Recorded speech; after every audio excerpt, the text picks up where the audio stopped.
Hello guys, বন্ধুরা সব দেখো, আমরা এসে গেছি কেরালাতে এখন কাজ করতে। এখন আমি যাচ্ছি কাজে হেঁটে হেঁটে। দেখো, দেখতে পাচ্ছ রোডে হাঁটছি এখন আমি। দেখো ভাইরা, আমি এখন হাঁটছি। এই দেখো ধান ক্ষেত, এটা পোলট্রির বস্তা, মতলব পোলট্রির গুইয়ের বস্তা। এগুলো এগুলো ওলে দিতে হবে, ওলের ওপরে। এই দেখে নাও ধান ক্ষেত, ধান ক্ষেতটা দেখতে পাচ্ছ কিনা। আর এগুলো দেখে নাও রবার গাছ, ভালো করে দেখাচ্ছি তোমাদেরকে, তোমরা ভালো করে দেখে নাও। রবার গাছ, এই এটা গাছ থেকেই রবার তৈরি হয়, মতলব গাড়ির টায়ার সব কিছু এই গাছ থেকেই তৈরি হয়।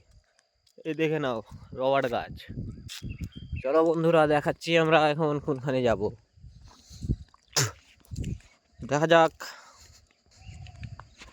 চলো বন্ধুরা, আমরা এখন হাঁটতে থাকি। এ দেখে নাও নারকেল গাছ, দেখতে পাচ্ছ কতলা নারকেল গাছ আছে।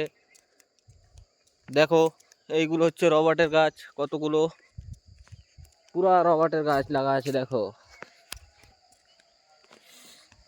হাই বন্ধুরা, আমরা চলে এসেছি ধান ক্ষেত। দেখো ধান খেতে আমি যাবো মালিকের বাড়ি পানি আনতে।